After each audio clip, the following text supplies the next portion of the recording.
No solamente el mapuche es el que tiene el apellido, sino el que vive, el que ha nacido como mapuche, eh, porque no hay otra opción para ellos, claramente ellos son. Así fue lo que les tocó vivir. Pero hoy en día en Chile está pasando algo interesante, porque muchas personas se creen mapuche por un tema cultural, político, por ahí está fuerte eso también, pero ahí los hermanos me dicen, no, esos no son mapuche.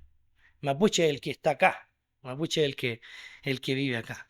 Pero fíjense, hermanos, que esta reflexión a mí me lleva también a pensar en que en muchas ocasiones, así como yo puedo hablar tal vez un par de palabras, no todas las palabras, muchas personas hoy en día pueden hablar un idioma que tal vez muchos de ustedes conocen, que es el idioma cristiano. No sé si conocen ese idioma.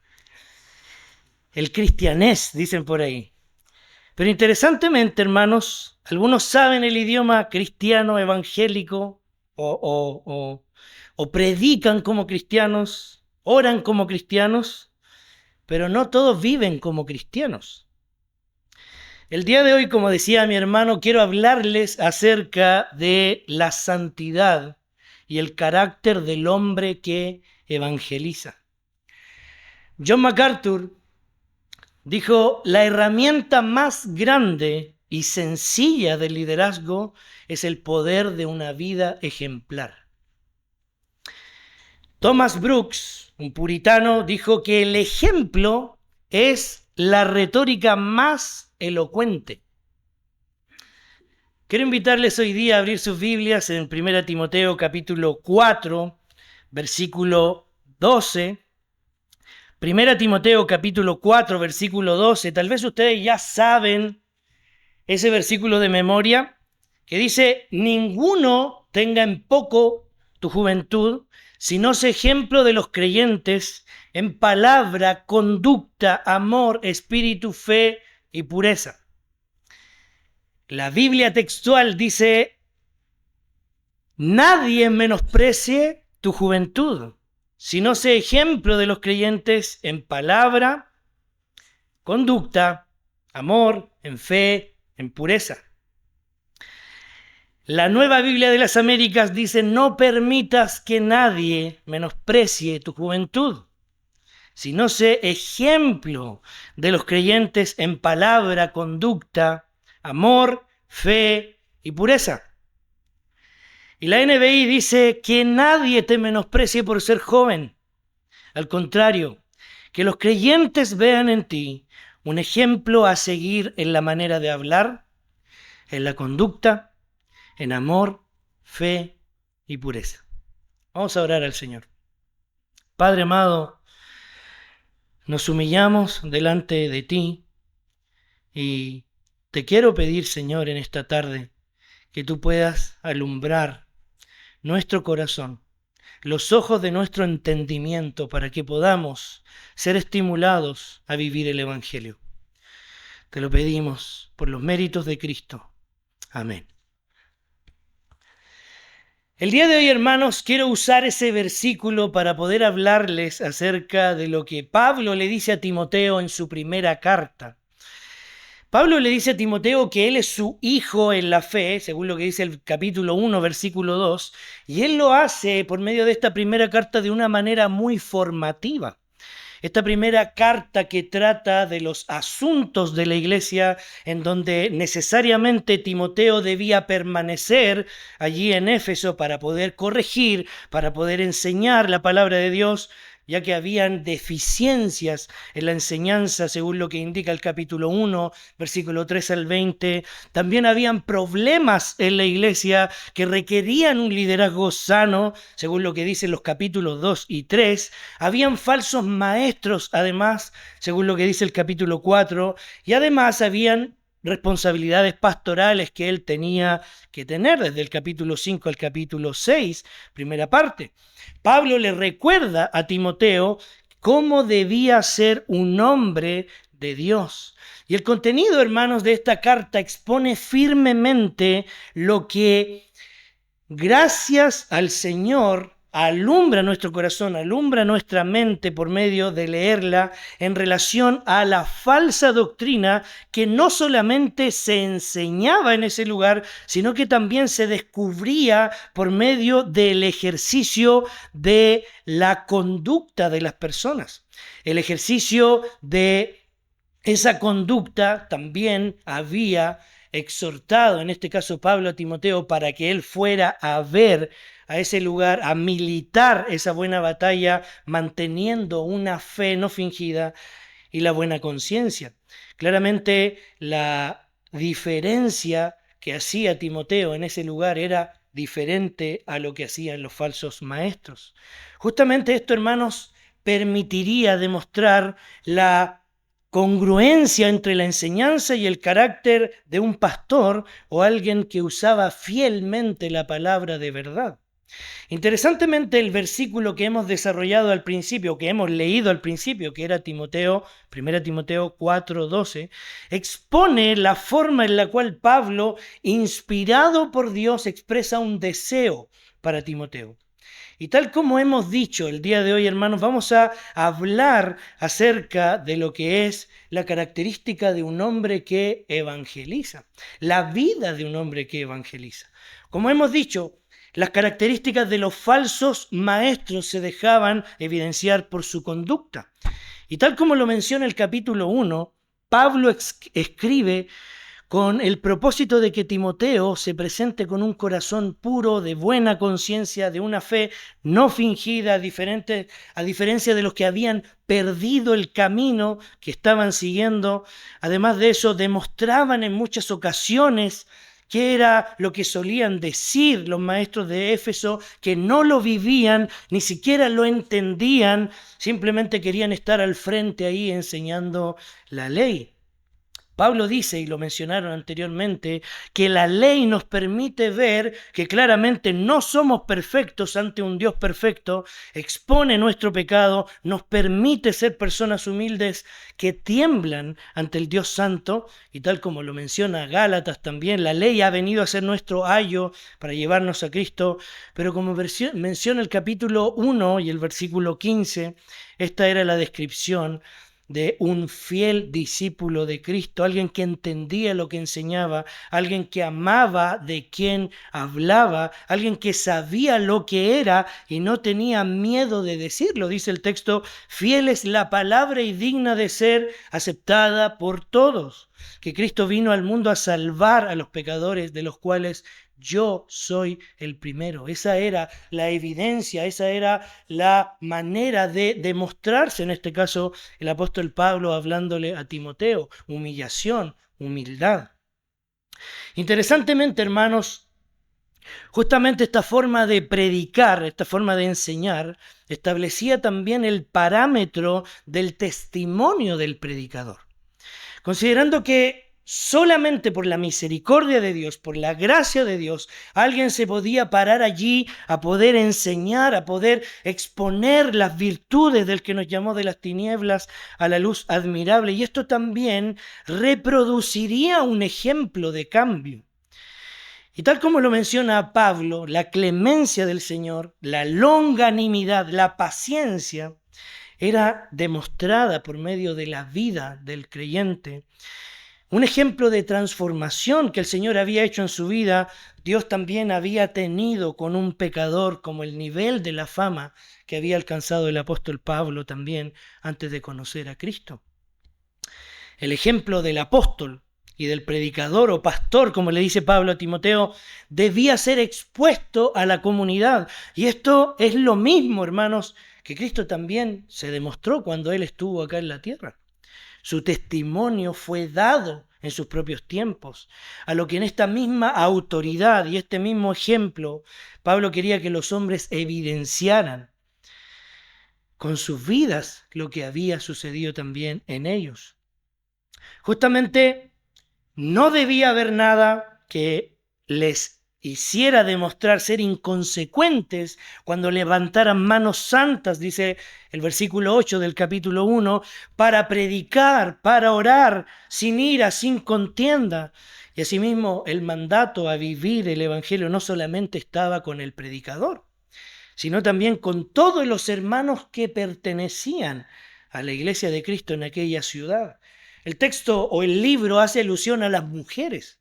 Las mujeres debían evidenciar por medio de su vida que había una demostración del mensaje que habían escuchado, ese precioso evangelio, siguiendo el diseño natural que Dios les había dado y no buscando parecer santas, sino viviendo la santidad que Dios demandaba de quien había entendido el evangelio, sometiéndose al diseño de Dios, dependiendo sus vidas a la imagen de Cristo.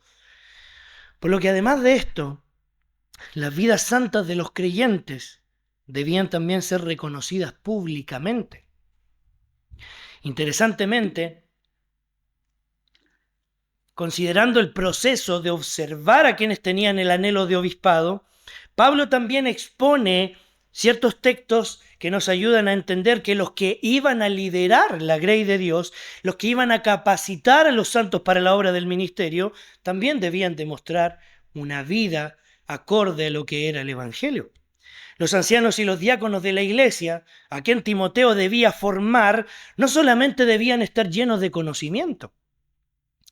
Su testimonio público debía ser evidente dentro y fuera de la iglesia. Los requisitos para el liderazgo de la iglesia contemplaban vidas santas y contemplaban vidas piadosas. Dice la palabra del Señor que ellos en las reuniones debían ser irreprensibles, debían demostrar ser maridos de una sola mujer, amables, apacibles, no ávaros. En las familias ellos debían gobernar bien sus casas, tener a sus hijos en sujeción. Con sus vecinos que les rodeaban también debían tener buen testimonio con los de afuera. Y claramente esto no solamente era un requisito para ser anciano o ser diácono, sino que era un requisito que el Señor también nos demanda a todos nosotros y demandaba a toda la iglesia en ese entonces. Por lo que Timoteo, ¿qué debía hacer Timoteo? Él debía velar para que esto se pudiese aplicar, que los cristianos pudieran reconocer a quienes podían liderar juntamente con él el rebaño, la grey del Señor, y así también seguir formando líderes para la iglesia de Cristo y la expansión de esta misma. Justamente a lo que Pablo quiere indicar, no solamente determina el comportamiento en la casa de Dios, según dice el capítulo 3, versículo 15, sino también lo que es el misterio de la piedad. Hace un rato escuchamos acerca del misterio de la reconciliación. Primera Timoteo habla acerca del misterio de la piedad, que determina la evidencia del entendimiento del Evangelio. La piedad, según lo define el pastor Bayer, es un misterio en el sentido de que la conducta del creyente y la vida de la iglesia reflejan y demuestran la verdad y la revelación divina. La demostración de la verdad, hermanos, el entendimiento de Cristo refleja la santidad del creyente. Por lo que si no hemos entendido el Evangelio, es interesante que si no hemos entendido que Cristo fue manifestado en carne, fue justificado en el Espíritu, fue visto por ángeles, fue proclamado entre gentiles, fue creído en el mundo, recibido arriba en gloria, según dice el capítulo 3, versículo 16, claramente no vamos a vivir de una manera santa y piadosa. Debemos entender el Evangelio primeramente para poder vivirlo. Pero quien entiende el Evangelio, hermanos, no solamente debe saberlo enseñar, sino también debe vivirlo. Por el contrario, quien no entiende el Evangelio, ¿qué hace? El hombre que enseña, pero que no entiende el Evangelio de la piedad, tal como menciona el capítulo 4, versículos del 1 al 5, podemos ver que son hipócritas, podemos ver que son legalistas, prohibiendo casarse y absteniéndose de alimentos, dice ahí el texto, menosprecian al mismo Dios, pasando por sobre lo que Dios dice y además quitando lo que Dios dice. Por lo que Timoteo debía advertir estas cosas y evitar cualquier tipo de enseñanza que no tuviera sustento bíblico y además que fuera compatible con la vida piadosa. Por lo mismo, Pablo le anima a ejercitarse para la piedad, ejercitarse para lo que es provechoso. viviendo una vida centrada en el Evangelio, una vida que refleja el Evangelio. Y él, más que todos allí, debía ser ejemplo en piedad. Y esto no quería decir que el pastor Timoteo en ese caso debía ser mejor que todos, sino más bien él debía ejemplificar, modelar la vida de Cristo, de la misma manera como Pablo dice de él mismo: imítenme a mí así como yo imito a Cristo. La salvación de su vida había venido a ser ejemplo también a los demás de lo que Dios podía hacer con alguien. Por lo mismo, ese cambio debía notarse. Por lo mismo, ese ejercicio debía notarse. Por eso mismo Pablo le dice a Timoteo lo siguiente: nadie menosprecie tu juventud. Al parecer, esta frase ya había sido mencionada por Pablo en los Corintios, en el capítulo 16, versículo 11, también anunciando ahí al hermano Timoteo que iba a ir para allá. También en Tito se demuestra esta frase: nadie te menosprecie, se le dice, considerando que nadie debía menospreciarle cuando entregara la palabra de Dios. La palabra menosprecio, ya sabemos lo que significa: despreciar. Despreciar es mirar en menos, ver algo como poca cosa, pero el desprecio, hermanos, tiende a ser por diferentes razones. Y aunque Pablo expone la juventud de Timoteo, en aquel entonces, en el contexto cultural de la época, podemos ver que eso también tiene mucho significado. En Éfeso, en aquel entonces, la juventud no estaba calificada para poder ejercer un rol de liderazgo, sino que al contrario, tal como los judíos, los griegos y todas las civilizaciones entienden que en la juventud no hay mucha sabiduría, sino más bien imprudencia, ¿cierto? Pero social y culturalmente entendemos que los jóvenes eran hasta los 40 años. Algunos aquí ya se pueden sentir bien.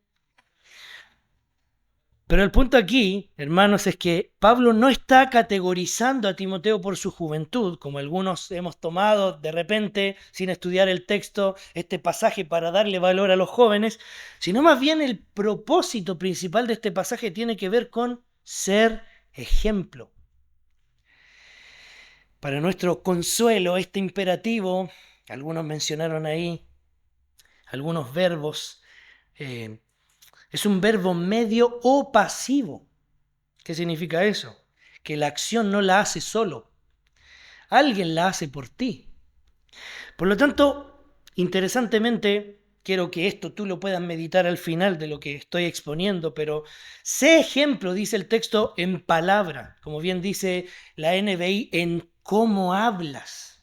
La forma de hablar de todo creyente debiese ser ejemplar, eso lo sabemos todos. Nuestras conversaciones entre hermanos deben ser edificantes. Los cristianos deberíamos fluir, las conversaciones de los cristianos deberían siempre estar fundadas en la sabiduría de Dios. El que entrega la palabra del Señor debería estar lleno de la palabra del Señor. La forma en la cual nosotros evangelizamos, como veíamos anteriormente, debe ser solamente la palabra de Dios, porque ella es la que tiene poder para transformar la vida del que no es creyente aún y para perfeccionar la vida del que es creyente.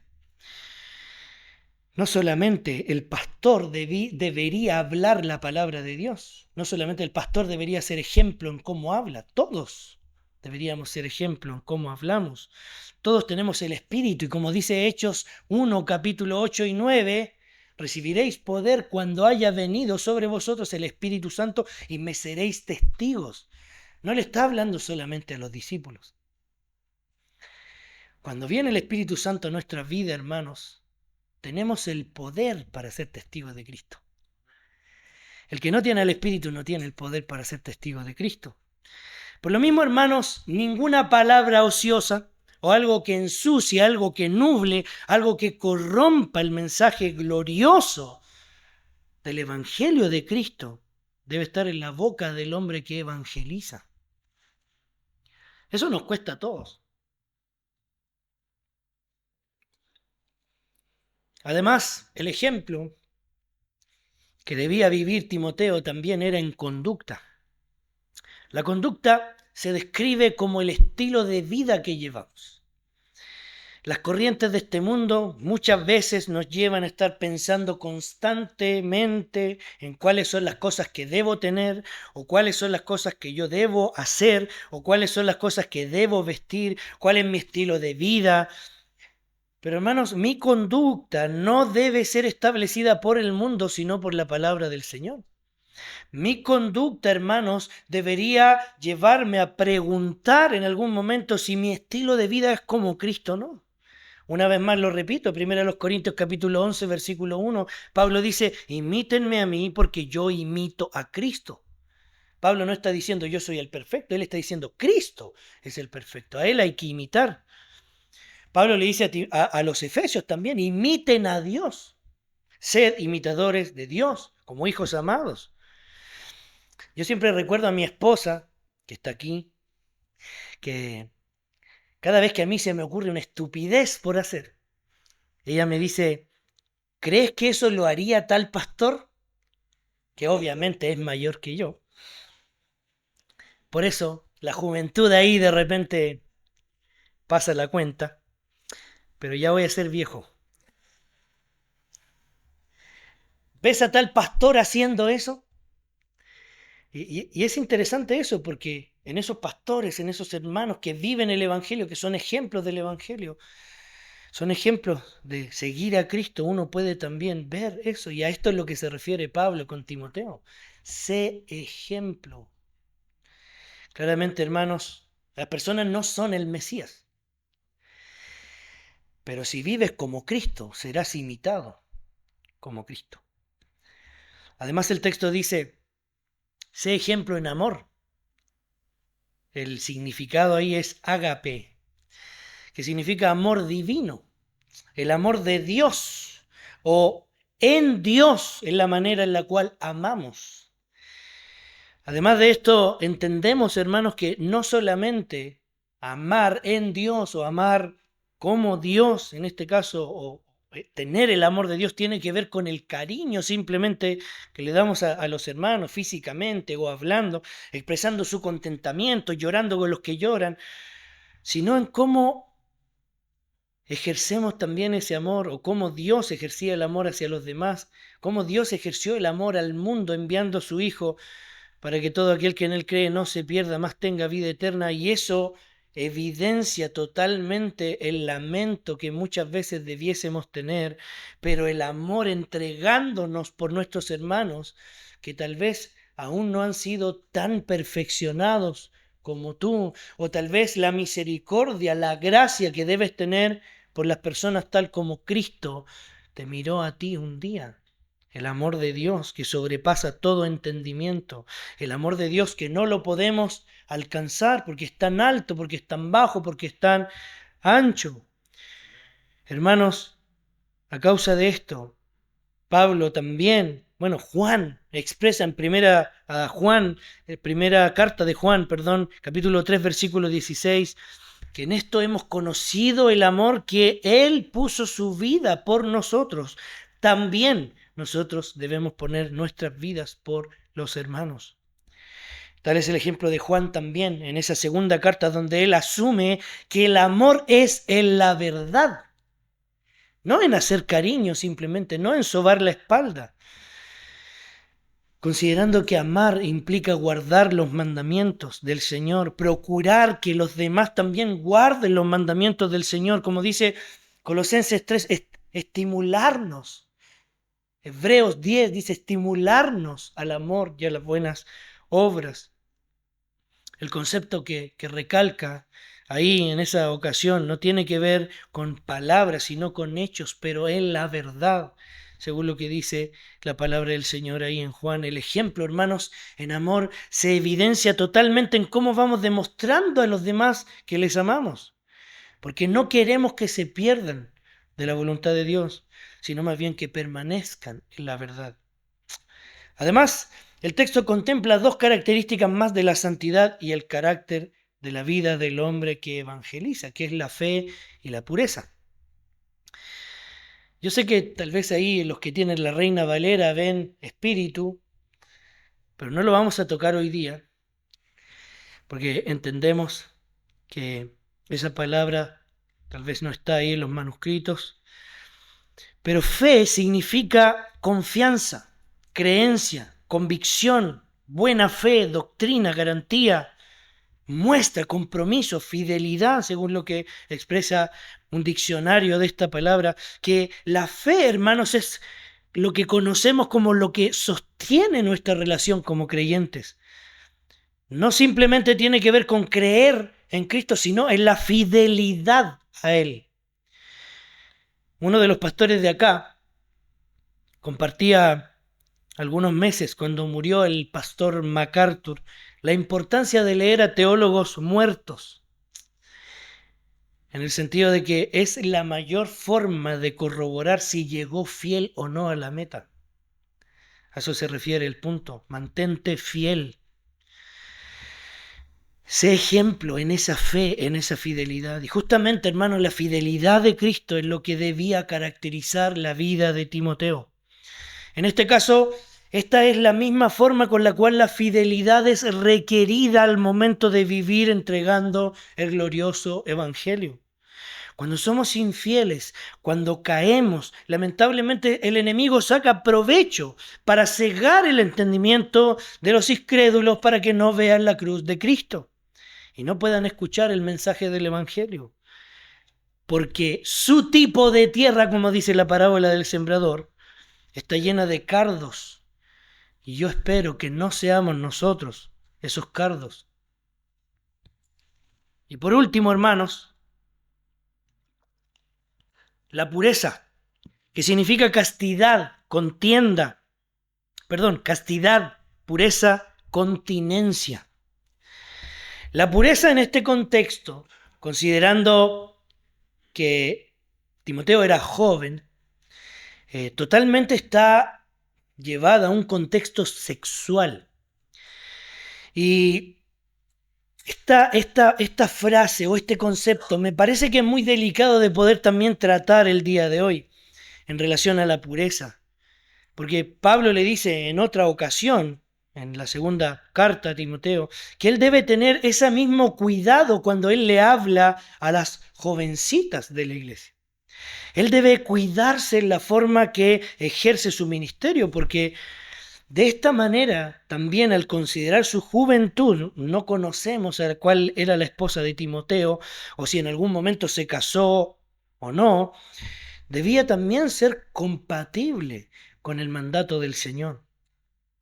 La continencia o la pureza, la espera en la voluntad soberana del Señor para su vida amorosa, también debía ser su característica de su modelo como portavoz del mensaje santo del Señor. Y hoy en día, como decía anteriormente, este es un tema en el cual, hermanos, nos lamentamos tanto porque hasta los más bíblicos han caído. Y hermanos, la castidad, la pureza, la continencia es uno de los problemas más comunes que los cristianos tienen. No sé si alguno ha oído hablar de las 3 Fs, algunos le dicen las 3 P, pero la fortuna, la fama y las faldas es un problema para los creyentes. Y este no era un tema menor para Pablo, a pesar de que solamente se usa en esta carta 2 veces esta palabra. En la segunda carta a Timoteo, como les decía, en el capítulo 2, versículo 22, Pablo le exhorta a Timoteo a huir de las pasiones juveniles. Bueno, tal vez, hermanos, podríamos compartir varios tips para no caer en eso, pero nada de eso funciona. Ni los más grandes, humanamente hablando. Y lógicamente no estoy diciendo que nos estamos entregando a esto, sino que he podido entender por la gracia del Señor que la solución no radica en prácticas.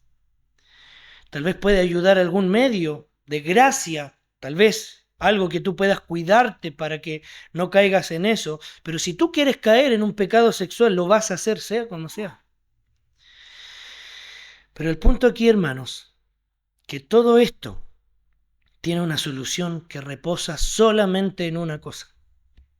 En otras palabras, Pablo está diciendo, no importa cuán joven seas, sé ejemplo. En otras palabras, El ejemplo está por sobre todo. Si eres adulto o eres joven, debes vivir lo que crees. Y en esto yo quiero animarte, porque finalmente yo no quiero terminar esta predicación diciéndote esto es lo que tú debes ser, esto es lo que tú debes hacer, porque solo no vas a poder. Como veíamos la palabra, no se trata de alguien que está realizando la acción, sino el sé ejemplo es alguien que está realizando una acción con ayuda. Y esa ayuda viene del Señor. No se puede vivir, hermanos, de esta manera por nuestras propias fuerzas. No podemos ser ejemplo de los demás porque un día dije, ya, mañana voy a ser ejemplo. Todo esto, hermanos, viene como el resultado del entendimiento y el conocimiento del Evangelio. Si tú no entiendes qué fue lo que hizo Cristo por ti, todo lo que hagas será para que los demás vean a tu persona como ejemplo y no a Cristo. No te deben ver a ti, hermano, como un ejemplo. Deben ver a Cristo en ti. Somos basuras redimidas por Dios. Nada más que eso. Y a esto me refiero con el idioma cristiano, más bien bíblico, que mencionábamos al principio. Así como yo puedo repetir algunas palabras en otro idioma, tal vez tú puedes estar haciendo lo mismo con el Evangelio. Tal vez estás predicando la palabra de Dios, tal vez estás predicando el Evangelio a tus vecinos, en la calle, a tus familiares, pero tu vida no refleja lo que predicas. Si tu vida no refleja el contenido de lo que predicas, entonces déjame predicarte el contenido de lo que predicamos una vez más. Lo vimos anteriormente. Dios es santo y no tendrá por inocente al culpable. Es interesante, hermanos, que cuando leemos Isaías capítulo 6, el texto parte diciendo, en el año que murió el rey, estaba Dios sentado en su santo trono. ¿Qué entendemos de eso? Dios es mucho más importante que los reyes. Dios es mucho más importante que las personas que son importantes hoy día. Pero el texto dice que los ángeles que estaban ahí no podían ni siquiera tocar el lugar donde estaba Dios sentado. Porque con dos alas tapaban sus ojos, con dos alas volaban y con dos alas cubrían sus pies. Ni siquiera podían ver a Dios. Y esos eran los únicos ángeles que podían estar ahí, cerca del trono de Dios. ¿Crees tú que tú puedes estar cerca de Dios? Si ni los ángeles podían verle, si ni los ángeles podían estar ahí. Lógicamente, hermanos, el hombre es pecador ante el Dios tres veces santo. Estos ángeles decían, santo, santo, santo, Jehová de los ejércitos, toda la tierra está llena de tu gloria. La manera, hermanos, en las cuales nos vemos ante el Dios tres veces santo simplemente es que somos pecadores. Y aquí es donde viene el segundo punto del Evangelio. Somos pecadores, ¿y qué hacemos si somos pecadores? No podemos hacer nada más que pecar, pecar y solo pecar. El hombre sin Cristo está destinado a la perdición, a la ira de Dios, al juicio de Dios. Pero ahí es donde viene la buena noticia, y eso es lo que significa la palabra Evangelio. Buena noticia. ¿Cuál es la buena noticia? Que de tal manera Dios amó al mundo, que envió a su único Hijo, para que todo aquel que en Él cree no se pierda, mas tenga vida eterna.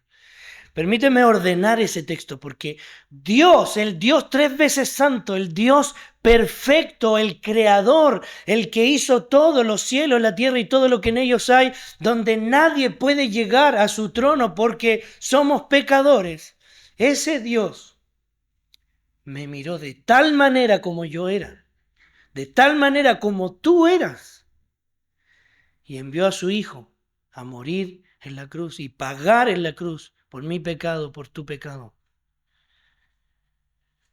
para que todo aquel que en Él crea, para que todo aquel que en Él cree y se mantiene creyendo, porque la salvación es desde una vez y para siempre, tú no pierdes la salvación nunca, porque es algo que se mantiene, algo que se va perfeccionando hasta el día de Jesucristo, como dice Filipenses 1:6. No se pierda, más tenga vida eterna. Porque no envió Dios al mundo para condenar al mundo, sino para que el mundo sea salvo por él.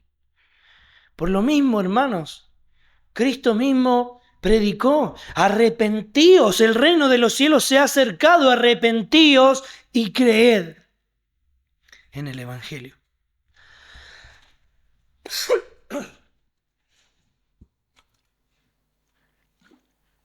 Creer en Jesús, que Él es el Señor, como escuchábamos ayer, te permite someterte a Él, buscarle a Él, deleitarte en Él. Pero no trates de vivir todas estas cosas que mencionaba el texto si no te deleitas en Cristo. Hermanos, Él es el que va a perfeccionar nuestra vida. Él es el que va a hacer la obra en nuestra vida de santificación. Solo debemos deleitarnos en Cristo. Hermanos, Dios nos ama y por lo mismo nadie menosprecie lo que tú eres. Tal vez eres viejo. Sé ejemplo. Tal vez eres muy joven. Sé ejemplo. Tal vez eres un viejo joven en Cristo. Sé ejemplo de lo que sabes. Tal vez sabes mucho. Sé ejemplo. La vida del hombre que evangeliza se caracteriza porque Cristo habita y mora abundantemente en nosotros. Y debemos orar y rogar al Señor que no sea yo, sino que sea Cristo en nosotros.